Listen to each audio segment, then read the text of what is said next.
Hello दोस्तों। आज के वीडियो में आपको जानने को मिलेगा कि कुछ इस तरीके का पावर पॉइंट प्रेजेंटेशन कैसे बनाएं होली के लिए बिल्कुल आसान तरीके से। मतलब आप कुछ इस तरीके का होली पर पावर पॉइंट प्रेजेंटेशन बना सकते हैं अपने पावर पॉइंट का यूज करके। तो चलिए हम वीडियो को स्टार्ट करते हैं और आपको बताते हैं स्टेप बाय स्टेप कुछ इस तरीके का हम प्रेजेंटेशन कैसे बनाएंगे। तो उसके लिए सबसे पहले हम अपने सिस्टम में या फिर लैपटॉप में, मतलब आप अपने पीसी में कर रहे हैं तो पीसी में या फिर लैपटॉप में आपको सबसे पहले तो पावर पॉइंट को ओपन करना है। तो उसके लिए हम यहाँ से स्टार्ट बटन पे क्लिक करते हैं। स्टार्ट बटन पे क्लिक करने के बाद फिर यहाँ से हम पावर पॉइंट पे क्लिक करके पावर पॉइंट को ओपन कर लेते हैं, या फिर आपको सर्च करके अपना पावर पॉइंट ओपन कर लेना होगा। फिर उसको ओपन करने के बाद देखेंगे यहाँ पर सबसे पहले एक ऑप्शन दे रहा है ब्लैंक प्रेजेंटेशन का। तो यहाँ से हम ब्लैंक प्रेजेंटेशन पे क्लिक करके एक ब्लैंक प्रेजेंटेशन चालू कर लेते हैं। फिर इसमें ये जो भी लिखा हुआ दिख रहा है इसको हटाना है, तो कंट्रोल ए करके अपने कीबोर्ड से फिर डिलीट बटन से इसको डिलीट कर दीजिए। फिर इतना करने के बाद अब इसमें एक स्लाइड हमें और लेना है। तो शॉर्टकट से अगर स्लाइड लेना चाहते हैं तो शॉर्टकट है स्लाइड लेने का कंट्रोल शिफ्ट डी, मतलब स्लाइड को डुप्लीकेट करने का शॉर्टकट है कंट्रोल शिफ्ट डी, या तो न्यू स्लाइड लेने का शॉर्टकट है कंट्रोल एम। तो आप दोनों में से कोई भी एक यूज कर सकते हैं। तो आपको जो भी आसान लगे शॉर्टकट आप यूज कर लीजिएगा। या फिर अगर शॉर्टकट नहीं भी याद है तो यहाँ से न्यू स्लाइड पे जाएंगे तो न्यू स्लाइड पे देखेंगे यहाँ पर ब्लैंक ऑप्शन दिख रहा है। यहाँ से भी आप ब्लैंक पे क्लिक करके एक नया स्लाइड ले सकते हैं। इतना हो गया। फिर हम यहाँ से पहले स्लाइड को खाली छोड़ते हैं, दूसरे वाले स्लाइड में क्लिक करते हैं। फिर दूसरे वाले स्लाइड में क्लिक करने के बाद सबसे पहले आपको इसमें बैकग्राउंड में इमेज लगाना है, या फिर जैसे हमने इसमें वीडियो में जितने भी पीएनजी का यूज किया है, जितने भी बैकग्राउंड इमेजेस का यूज किया है, सभी का लिंक आपको नीचे डिस्क्रिप्शन में मिल जाएगा। वहाँ से जाके आप सभी इमेजेस को डाउनलोड कर सकते हैं, डाउनलोड करके आप यूज कर सकते हैं। तो आपको इमेजेस को डाउनलोड करने के बाद फिर उसके बाद जैसे यहाँ पर मान लीजिए आपने डाउनलोड कर लिया, फिर यहाँ से हम इंसर्ट पे जाके पिक्चर में जाके, अब जैसे मान लीजिए हमें बैकग्राउंड में इमेज लगाना है तो उसके लिए यहाँ से हम डिज़ाइन पे जाते हैं। डिज़ाइन पे जाने के बाद फिर इसी में लास्ट में देखिए ऑप्शन दिख रहा है फॉर्मेट बैकग्राउंड का, तो फॉर्मेट बैकग्राउंड पे क्लिक करिए। फिर इसमें देखेंगे नीचे ऑप्शन दे रहा है पिक्चर और टेक्सचर फाइल, तो पिक्चर और टेक्सचर फाइल पे क्लिक करके फिर इंसर्ट पे जाएंगे।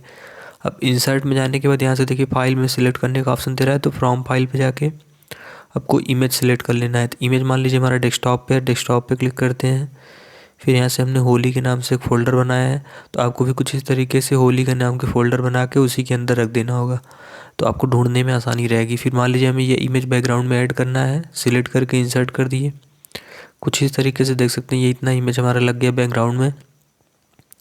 फिर उसके बाद इसमें बीच में एक और इमेज लगाना है सेंटर में, तो उसके लिए यहाँ से इंसर्ट में जाके पिक्चर में दिस डिवाइस, फिर इसमें भी हमको सेंटर में एक इमेज लगाना है। तो उसके लिए देख सकते हैं कौन सा इमेज सही लग रहा है। मान लीजिए हमें ये इमेज लगाना है, सिलेक्ट करके इसको इंसर्ट किए। फिर इंसर्ट करने के बाद कुछ इस तरीके से यहीं साइड में लगा दे रहे हैं। इतना मान लीजिए ये इमेज लग गया। फिर उसके बाद साइज़ वगैरह आपको कम ज़्यादा करना रहेगा, कम ज़्यादा कर लीजिएगा। फिर इतना करने के बाद फिर से दोबारा इंसर्ट पे जाके एक पिक्चर और इंसर्ट कर लें। फिर उसके बाद इसमें टेक्स्ट लिख कर लगाते हैं। फिर से इंसर्ट पे जाने के बाद अब इसमें नीचे स्क्रॉल करके देख ले थोड़ा सा, जैसे मान लीजिए ये वाला इमेज भी हमें इसी में लगाना है, तो फिर से इसको क्लिक करके यहाँ से हम इंसर्ट कर लेते हैं। इंसर्ट करने के बाद अब इस इमेज का साइज़ थोड़ा सा कम करना है, तो यहाँ से इसको हम थोड़ा छोटा कर लेते हैं इमेज का साइज़ को। फिर इसको मान लीजिए हमने यहाँ पर कुछ इस तरीके से लगा दिए। फिर अब इतना हो जाने के बाद अब इसमें मान लीजिए हमें टेक्स्ट लिख कर लगाना है ऊपर। तो टेक्स्ट के लिए सबसे पहले यहाँ पर हम जाएंगे इंसर्ट पे, डायरेक्ट हमें टेक्स्ट नहीं लिखना है। यहाँ से इंसर्ट पे जाएंगे, इंसर्ट पे जाने के बाद देखिए यहाँ पर एक वर्ड आर्ट का ऑप्शन दिखा रहा है, तो वर्ड आर्ट पे क्लिक करिए। अब वर्ड आर्ट में जाने के बाद देख सकते हैं यहाँ पर अलग अलग स्टाइल दिखा रहा है। अब इसमें से जो भी आप यूज़ करना चाहते हैं, आपको मतलब जो भी सही लगे आप इसमें से यूज़ कर सकते हैं। मान लीजिए हमें ये वाला यूज करना है, तो इस पर क्लिक करते हैं। अब इस पर क्लिक करने के बाद इसको पहले थोड़ा सा ऊपर कर लें। फिर इसको ऊपर करने के बाद अब इसी में हमें लिखना है अलग अलग। जैसे मान लीजिए हमें सबसे पहले हैप्पी लिखना है, तो यहाँ पर हमने हैप्पी को लिख के फिर उसके बाद इसको सिलेक्ट करेंगे। कंट्रोल ए करके भी सिलेक्ट कर सकते हैं, डायरेक्ट इस पर बॉर्डर पे क्लिक करेंगे तब भी सिलेक्ट हो जाएगा। फिर इतना सिलेक्ट करने के बाद इसका साइज़ बड़ा करना है, तो साइज़ बड़ा करने के लिए पहले हम यहाँ से होम पर जाते हैं, होम पे क्लिक किए। फिर होम पे जाने के बाद यहाँ से टेक्स्ट का साइज़ पहले बड़ा कर लेंगे। मान लीजिए टेक्स्ट का साइज़ हमें ज़्यादा बड़ा हो गया, इतना बड़ा हमें मान लीजिए टेक्स्ट का साइज़ करना था। फिर इसको लेफ़्ट क्लिक करके थोड़ा सा ऊपर रख लेंगे कुछ इस तरीके से। फिर इतना करने के बाद अब फ़ॉन्ट स्टाइल वगैरह चेंज करना है, तो यहाँ से जाके आप देख लीजिएगा जो भी फ़ॉन्ट स्टाइल आपको सही लगे आप इसमें यूज कर सकते हैं। मान लीजिए हमें नीचे जाते हैं, थोड़ा सा एक फ़ॉन्ट स्टाइल है, जैसे मान लीजिए हमें ये वाला फ़ॉन्ट स्टाइल यूज करना है, तो कुछ इस तरीके से हमने हैप्पी में ये वाला फ़ॉन्ट स्टाइल लगा दिए। फिर अब इतना लगाने के बाद अब इसी के नीचे एक और हमें लेना है जिसमें होली लिख कर लगाएंगे। तो आप फिर से जैसे मान लीजिए अगर लेना है तो इंसर्ट पे यहाँ से फिर से जाइए, इंसर्ट पे जाने के बाद यहाँ से फिर से वर्ड आर्ट लीजिए, या फिर दोबारा नहीं लेना है तो डायरेक्ट इसी पे क्लिक करिए। इसी पे क्लिक करने के बाद कंट्रोल डी करके इसी का एक डुप्लीकेट ले लीजिए। डुप्लीकेट लेने के बाद इसको नीचे कुछ इस तरीके से लगा देंगे। डुप्लीकेट लेने का फ़ायदा ये रहता है कि आपको बार बार लेना नहीं पड़ेगा, ऑटोमेटिक सेम उसी के जैसे बनकर आ जाएगा। कुछ इस तरीके से देख सकते हैं ये वाला बनकर आया। फिर अब इसमें हमें होली लिखना है, इसको हटा के इसमें होली लिख देते हैं। फिर इतना होली लिखने के बाद अब इसको थोड़ा सा एडजस्ट कर लेना होगा, जैसे मान लीजिए इसको हम थोड़ा सा नीचे यहाँ पर कुछ इस तरीके से कर दे रहे हैं। फिर जैसे अब इस टेक्स्ट में नीचे रेड लाइन बनकर आ रहा है, इसको हटाना है तो उसी के ऊपर राइट क्लिक करिए, राइट क्लिक करके इग्नोर कर दीजिए तो वो रेड लाइन हट जाएगी। फिर अब इतना करने के बाद टेक्स्ट में ग्रेडियंट कलर करना है। तो टेक्स्ट में ग्रेडियंट कलर करने के लिए सबसे पहले तो आपको टेक्स्ट को सिलेक्ट कर लेना होगा। तो आप इसमें क्लिक करिए, क्लिक करके इसको थोड़ा सिलेक्ट कर लेते हैं। सिलेक्ट करने के बाद फिर अब टेक्स्ट में ग्रेडियंट कलर लगाना है, तो उसके लिए फिर से यहाँ पर हम जाएंगे सेव फॉर्मेट पे। सेव फॉर्मेट पे जाने के बाद फिर यहाँ से टेक्स्ट फील्ड पे क्लिक करेंगे। टेक्स्ट फील्ड पे जाने के बाद नीचे देखिए ग्रेडियंट का ऑप्शन दिखा रहा है, तो यहाँ से ग्रेडियंट पे क्लिक कर दीजिए। फिर उस पर क्लिक करने के बाद लास्ट में देखेंगे ऑप्शन दिखा रहा है मोर ग्रेडियंट का, तो यहाँ से हम मोर ग्रेडियंट पे जाते हैं। फिर अब मोर ग्रेडियंट पे जाने के बाद यहाँ पर देखिए अलग अलग ऑप्शन दिखा रहा है टेक्स्ट से रिलेटेड। तो यहाँ पर जैसे सिंपल कलर करने के लिए सॉलिड फिल पे जाइए, सॉलिड फिल पे जाने के बाद यहाँ से कलर सेलेक्ट कर सकते हैं। ये सिंपल एक कलर का रहेगा, लेकिन ग्रेडियंट कलर करना है तो नीचे ग्रेडियंट का ऑप्शन दे रहा है, तो ग्रेडियंट पे हम क्लिक करते हैं। फिर ग्रेडियंट पे जाने के बाद यहाँ से देखिए सबसे पहले तो प्रीसेट सेलेक्ट करने का ऑप्शन दे रहा है, तो प्रीसेट वाले में जाके मान लीजिए हमें कोई एक भी नॉर्मल प्रीसेट हमने ले लिया। फिर इसमें देखेंगे 3 कलर का ऑप्शन दिखा रहा है, तो मान लीजिए कलर 1 पे क्लिक किए, कलर 1 पे क्लिक करके इसमें यहाँ से रेड कलर कर दिए। फिर यहाँ से कलर 2 पे क्लिक करके कलर 2 में कोई और कलर चेंज करके मान लीजिए यहाँ से कलर 2 में ये वाला कलर किए। फिर उसके बाद कलर 3 पे क्लिक करते हैं, कलर 3 में भी मान लीजिए हमें रेड कलर करना है, रेड कलर कर दिए। फिर उसके बाद अब जैसे क्या है कि अभी इसमें देखिए कलर ये सही तरीके से नहीं दिख रहा है, तो फिर इसमें जैसे देखिए 3 पॉइंट दिखा रहा है, तो यहाँ से मान लीजिए पहले पॉइंट पे क्लिक करके इसको थोड़ा अंदर की तरफ कर देंगे कुछ इस तरीके से। फिर इतना करने के बाद यहाँ से थर्ड पॉइंट पे क्लिक करते हैं, इसको भी अंदर कुछ इस तरीके से खींच के कर देंगे इतना। फिर अब इतना करने के बाद फिर इसके लिए यहाँ से हम फिर से टेक्स्ट फील्ड पे क्लिक करेंगे। उस पर क्लिक करने के बाद फिर यहाँ से ग्रेडियंट पे जाएंगे। ग्रेडियंट पे जैसे देखिए इस पे मान लीजिए हमने फिर से टेक्स्ट फील्ड पे गए, ग्रेडियंट पे गए, देखिए यहाँ पर अलग अलग ग्रेडियंट टाइप दिखा रहा है। तो मान लीजिए उसमें से हमें यहाँ से सर्कल वाला लगाना है, कुछ इस तरीके से वाला हमने लगा दिया। फिर अब इतना लगाने के बाद यही सेम कलर इसमें भी हमें लगाना है, तो इसको भी कंट्रोल ए करके सिलेक्ट करेंगे। फिर से यहाँ से हम जाएंगे ग्रेडियंट फील्ड में, जैसे यहाँ से डायरेक्ट ग्रेडियंट फील्ड में मत जाइएगा, पहले यहाँ से टेक्स्ट पे क्लिक करेंगे। टेक्स्ट पे क्लिक करने के बाद यहाँ से जाएंगे ग्रेडियंट पे, फिर नीचे दिया है मोर ग्रेडियंट। अब यहाँ से मोर ग्रेडियंट पे जाने के बाद फिर उसके बाद जाएंगे हम यहाँ से ग्रेडियंट फील्ड पे। देखिए ऑटोमेटिक इसमें ले लिया, क्योंकि उसमें एक बार हमने लगाया था तो दोबारा इसमें ऑटोमेटिक वही कलर हो गया सेम। इतना कलर करने के बाद अब इसमें यहाँ से फॉर्मेट कलर का थोड़ा चेंज करना है। ग्रेडियंट में जाके देखिए अलग अलग टाइप का ग्रेडियंट दिया है, जो भी आपको इसमें से लगाना है लगा सकते हैं। मान लीजिए इसमें ये वाला ग्रेडियंट लगाना था, तो कुछ इस तरीके से हमने ये वाला ग्रेडियंट लगा दिया। देख सकते हैं यहाँ से पहली स्लाइड इतना कंप्लीट हुई। फिर उसके बाद यहाँ से इंसर्ट पे जाते हैं, एक छोटा सा और इमेज इसमें हमें लगाना है। मान लीजिए इंसर्ट पे गए दिस डिवाइस, इसमें भी मान लीजिए हमने यहाँ से थोड़ा सा नीचे स्क्रॉल करते हैं। स्क्रॉल करने के बाद मान लीजिए ये वाला इमेज हमें लगाना था, सिलेक्ट करके इसको भी इंसर्ट करेंगे। फिर इंसर्ट करने के बाद इसको भी छोटा करेंगे, पहले इमेज को छोटा करके मान लीजिए यहाँ पर कुछ इस तरीके से लगाना है। इसका साइज कम करके इमेज का यहाँ पर हमने कुछ इस तरीके से लगा दिया। फिर अब इतना करने के बाद अब जैसे यहाँ से पहला स्लाइड हमारा जैसे देखिए अभी नॉर्मल है, तो पहले स्लाइड में भी हमें एक बैकग्राउंड इमेज लगाना है। तो बैकग्राउंड इमेज के लिए हमने बताया था, पहले यहाँ से डिज़ाइन पे जाएंगे, डिज़ाइन पे जाके आपको यहाँ से फॉर्मेट बैकग्राउंड चालू करना है। फिर चालू करने के बाद देखिए यहाँ से पिक्चर और टेक्सचर फाइल का ऑप्शन देगा, इस पर क्लिक करेंगे। फिर उस पर क्लिक करने के बाद नीचे देखिए इंसर्ट का ऑप्शन दे रहा है, तो इंसर्ट पे क्लिक करिए। इंसर्ट पे जाने के बाद फिर उसके बाद देखिए फ्रॉम ए फाइल का ऑप्शन दे रहा है, मतलब फाइल से आपको इमेज सिलेक्ट करना है। तो फ्रॉम ए फाइल पे क्लिक करने के बाद फिर इसके बाद हम नीचे जाते हैं। मान लीजिए इसमें से हमें ये वाला इमेज लगाना है, इसको भी सिलेक्ट करके इंसर्ट कर लिए। कुछ इस तरीके से इसमें ये वाला इमेज लग गया। फिर उसके बाद एक हमें और सिंपल स्लाइड लेना है, तो उसके लिए यहाँ से हम इंसर्ट पे जाते हैं। इंसर्ट पे जाने या फिर होम पे जाएंगे। होम पे जाने के बाद यहाँ से न्यू स्लाइड पे क्लिक करेंगे, फिर यहाँ से ब्लैंक पे क्लिक करेंगे। फिर से एक ब्लैंक स्लाइड आ गई। अब इसमें भी ब्लैंक स्लाइड आने के बाद मान लीजिए इसमें सबसे पहले तो हमें बैकग्राउंड इमेज लगाना है, तो फिर से पिक्चर पे क्लिक करिए, इंसर्ट पे जाइए, फ्रॉम ए फाइल, इस बैकग्राउंड में भी एक इमेज लगा देंगे। फिर उसके ऊपर हमें टेक्स्ट लिख कर लगाना है। तो इस बैकग्राउंड में मान लीजिए हमें ये वाला इमेज लगाना था, सिलेक्ट करके इंसर्ट किए। फिर अब इसमें भी टेक्स्ट लिख कर लगाना है। इंसर्ट पे जाएंगे, वर्ड आर्ट में जाएंगे, यहाँ से यही सेम वर्ड आर्ट से ये वाला टेक्स्ट ले लेते हैं। फिर इसको लेने के बाद मान लीजिए इसमें हमें कुछ लिख कर लगाना है। तो उसके लिए जैसे मान लीजिए आपको जो भी लिखना होगा, जैसे होली से रिलेटेड कोई भी थॉट लिखना है, तो मान लीजिए यहाँ पर हम लिख देते हैं होली इज द, फिर उसके बाद इंटर करके नीचे लिखेंगे, तो इसमें लिख देते हैं festival, Holi is the festival of, फिर उसके बाद इंटर करके नीचे कलर्स लिख देते हैं। कुछ इस तरीके से मान लीजिए हमें ये इतना लिखना था, सिलेक्ट करके फिर इसका भी साइज़ बड़ा करना है, तो होम पे जाइए।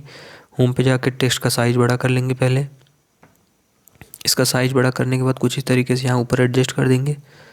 फिर अब इतना करने के बाद इसी में जैसे मान लीजिए आपको नीचे ईयर लिखना है 2025, तो 2025 भी लिख लीजिएगा, या फिर इसी वाले स्लाइड में लिखना रहेगा, इसी में आप कहीं भी लिख कर लगा सकते हैं। फिर अब इतना होने के बाद इसमें फ़ॉन्ट स्टाइल पहले चेंज करना है, तो उसके लिए यहाँ से हम इसमें जाके कोई भी एक फ़ॉन्ट स्टाइल चेंज करके मान लीजिए हमने ये वाला लगा दिया। फिर साइज़ थोड़ा सा कम कर देते हैं। साइज़ कम करने के बाद फिर इसको फिर से सेंटर में करेंगे। कुछ इस तरीके से इतना हुआ। फिर अब इतना होने के बाद इसमें सभी का कलर चेंज करना है आपको। तो मान लीजिए यहाँ से हमने होली को सिलेक्ट किया, इसका कलर रेड कर दिए। फिर उसके बाद इज द को सिलेक्ट किए, फिर इसमें कलर कुछ और कर दिए, मान लीजिए इसमें हमने ये वाला कलर कर दिया। फिर उसके बाद ऐसे ही फेस्टिवल को सिलेक्ट किए, इसको सिलेक्ट करके इसमें भी कोई और कलर कर देते हैं, मान लीजिए इसमें हमने ग्रीन कलर कर दिए। अब जैसे ग्रीन कम पता चल रहा है तो फिर से इसको चेंज करके कोई और कलर करिए, जैसे मान लीजिए इसमें हमने डार्क रेड कर दिया। फिर उसके बाद ऐसे ही ऑफ में भी ऊपर जो कलर किए हैं वही सेम कलर कर देते हैं, मान लीजिए इसमें ये नहीं, या फिर ये कलर कर दिए। फिर उसके बाद कलर्स में आपको अलग अलग कलर करना है, तो उसके लिए मान लीजिए हमने सी को सिलेक्ट किया, सी में रेड कर देते हैं। फिर उसके बाद यहाँ से यल को सिलेक्ट किया, फिर यल में भी रेड कर दिए। फिर ऐसे ही मान लीजिए यू को सिलेक्ट किए, यू में भी रेड कर दिए। फिर उसके बाद ऐसे बीच बीच में ये अलग अलग वर्ड सिलेक्ट करेंगे। फिर इसमें भी मान लीजिए हमें अलग अलग कलर करना है, कुछ इस तरीके से, मतलब इस तरीके से आप इसमें अलग अलग कलर करना चाहते हैं तो इसमें भी कर सकते हैं अलग अलग कलर। फिर ये हुआ इसमें। उसको लास्ट में एक वर्ड और बचा है, इसको भी सिलेक्ट करके इसमें भी कोई कलर करना है, मान लीजिए इसमें भी रेडी करना है। इतना आपको कलर कर देना होगा। फिर अब इतना कलर करने के बाद अब एक और स्लाइड लेते हैं। फिर से हम यहाँ से इंसर्ट पे होम पे ही यहाँ से न्यू स्लाइड पे क्लिक करेंगे, ब्लैंक पे क्लिक करेंगे। फिर से एक सिंपल स्लाइड आया। अब इस स्लाइड में नीचे एक और इमेज लगाना है, तो फिर उसके लिए इंसर्ट पे जाते हैं। इंसर्ट पे जाने के बाद यहाँ से पिक्चर में जाते हैं। पिक्चर में जाने के बाद दिस डिवाइस। फिर उसके बाद इसमें मान लीजिए हमें 3 इमेज लगाना है, तो तीनों इमेज को आपको सिलेक्ट करना है। अगर एक बार में तो आपको कंट्रोल के साथ करना होगा, तो आपको अपने कीबोर्ड में कंट्रोल बटन दबा के रखना है। उसके बाद और इमेज पे क्लिक कर लेंगे जिसको आपको इंसर्ट करना रहेगा। तो मान लीजिए इसमें जो इमेज हमें इंसर्ट करना है उस इमेज को हम सिलेक्ट कर लेते हैं। फिर उसको सिलेक्ट करने के बाद और एक आध इमेज उसमें लगा देंगे, जैसे ये वाला भी लेना है, कंट्रोल के साथ इसको भी क्लिक करके फिर तीनों को इंसर्ट कर लेंगे। फिर अब इंसर्ट करने के बाद अब तीनों का साइज़ आपको पहले एडजस्ट करना है, तो इसको मान लीजिए हमने नीचे कर दिया। फिर इसको नीचे करने के बाद यहाँ से इस सभी इमेज को से एडजस्ट करना होगा, इसको भी थोड़ा छोटा करके यहाँ पर हम साइड में कुछ इस तरीके से लगा देते हैं। फिर इस वाले को सिलेक्ट करते हैं, इसको भी सिलेक्ट करके थोड़ा छोटा करेंगे। फिर इसको भी यहाँ पर इस साइड लगा दिया हमने कुछ इस तरीके से। फिर इस वाले इमेज को भी छोटा कर देते हैं, इतना हुआ। फिर इस इमेज का साइज़ थोड़ा सा बड़ा कर लेंगे। ऐसे ही आपको इतना इसको एडजस्ट कर लेना होगा। फिर उसके बाद एक और नया स्लाइड लेते हैं, लास्ट स्लाइड। यहाँ से फिर से ब्लैंक पे जाके लास्ट स्लाइड लिया हमने। फिर लास्ट वाले स्लाइड में ऐसे ही एक इमेज लगा देंगे। तो यहाँ से लास्ट में हमने फिर से पिक्चर में जाकर दिस डिवाइस में गए, जैसे अभी यहाँ से हमने अलग अलग पिक्चर लेकर सिर्फ इंसर्ट किया है। फिर उसके बाद इसके लास्ट में आता है मेन एनिमेशन लगाने वाला, तो यहाँ से इंसर्ट कर दिए। ये इतना मान लीजिए हमारा कंप्लीट हो गया। फिर उसके बाद मेन अब हमारा बचता है सभी स्लाइड में हमें एनिमेशन लगाना है। तो एनिमेशन लगाने के लिए अब सबसे पहले यहाँ से हम जाते हैं पहले वाले स्लाइड में जाने के बाद यहाँ से जाते हैं एनिमेशन में, ट्रांजिशन में जाने के बाद, या फिर मान लीजिए हम दूसरे स्लाइड पे क्लिक करते हैं, फिर उसके दूसरे पे जाने के बाद यहाँ से ट्रांजिशन में जाते हैं। ट्रांजिशन में जाने के बाद यहाँ से नीचे थोड़ा सा स्क्रॉल करेंगे तो यहाँ पर आपको एक दिखेगा सर्टेन्स करके, इस वाले को हमने यहाँ पर लगा देंगे। तो कुछ ही तरीके से देख सकते हैं यहाँ पर ये हमारा पहले वाले में लग जाएगा। फिर उसके बाद दूसरे वाले स्लाइड पे लग ही गया, फिर उसके बाद तीसरे वाले पे क्लिक करिए। फिर तीसरे वाले में जाने के बाद फिर हमें टेक्स्ट में एनिमेशन लगाना है, तो उसके लिए यहाँ से हम एनिमेशन पे जाते हैं। एनिमेशन पे जाने के बाद फिर उसको बाद आपको एनिमेशन सिलेक्ट करना है, तो यहाँ से ऐड इफेक्ट पे जाके आपको कोई भी एनिमेशन एक लगा देना होगा। मान लीजिए हमने यहाँ पर इंट्रेंस पे क्लिक किया। इंट्रेंस पे क्लिक करने के बाद देख सकते हैं पूरा इफेक्ट का ऑप्शन दिखने लगा। अब इसमें से आपको जो भी लगाना रहेगा आप यहाँ से क्लिक करके अलग अलग इफेक्ट देख लीजिएगा। जो भी इफेक्ट आपको इसमें से सही लगे आप इसमें से यूज कर सकते हैं। मान लीजिए हमें यहाँ फ्लिप वाला इफेक्ट लगाना था, तो फ्लिप वाला इफेक्ट लगा के इसको ओके करते हैं। फिर ओके करने के बाद यहाँ से हम चौथे स्लाइड में जाएंगे। चौथे स्लाइड में जाने के बाद मान लीजिए हमें पहले इमेज में इफेक्ट लगाना है, तो ऐड इफेक्ट पे गए। ऐड इफेक्ट पे जाने के बाद फिर से हम मोर पे जाएंगे। मोर पे जाने के बाद मान लीजिए इसमें हमें बेसिक जूम लगाना है, ओके किए। फिर इस पे क्लिक करते हैं। इस पे क्लिक करने के बाद मान लीजिए हमें कुछ इस तरीके से, या फिर इसी में स्क्रॉल करके नीचे देखिए, जैसे मान लीजिए इसमें हमें ये शेप वाला लगाना था, ये हुआ। फिर अब इतना करने के बाद यहाँ से लास्ट स्लाइड पे क्लिक करते हैं। लास्ट स्लाइड पे क्लिक करने के बाद फिर इसमें भी एक हमें ट्रांजिशन लगाना है, तो ट्रांजिशन पे जाएंगे। ट्रांजिशन पे जाने के बाद मान लीजिए हमें इसमें एक ट्रांजिशन लगाना है, ये वर्टेक्स करके है, इस पर क्लिक करके इसको लगा देते हैं। फिर इसको लगाने के बाद चौथे स्लाइड में आएंगे, इसमें भी एक और एनिमेशन लगा देते हैं। इसमें मान लीजिए हमें फॉल ओवर लगाना है। अब इतना होने के बाद अब जैसे आपको स्लाइड को एक साथ अगर प्ले करना, मतलब एक बार में स्लाइड अपना प्ले करके चेक करना है कि आपका स्लाइड का एनिमेशन कैसे बना है, तो उसके लिए यहाँ से हम फंक्शन मतलब F5 बटन अपने कीबोर्ड में प्रेस करेंगे। जैसे ही F5 बटन प्रेस करेंगे देखेंगे कुछ इस तरीके से आपका स्लाइड रन हो जाएगा। मतलब जिस तरीके से आप अपना स्लाइड बनाए रहेंगे कुछ इस तरीके से आपका एक एक करके उसमें स्लाइड में घूमता हुआ आएगा। फिर उसके बाद हमने ये टेक्स्ट वाला लगाया था। फिर उसके बाद टेक्स्ट के बाद देख सकते हैं कुछ इस तरीके से हमारा ये वाला स्लाइड था। फिर इतना होने के बाद लास्ट में हमने ये वाला इमेज ऐड किया था। तो कुछ इस तरीके से आपका भी स्लाइड बनकर रेडी हो जाएगा। आप भी कुछ इस तरीके का एनिमेशन पावर पॉइंट में बना सकते हैं। नेक्स्ट वीडियो किस टॉपिक पर चाहते हैं आप कमेंट करके बता दीजिएगा, हम उस पर बना देंगे।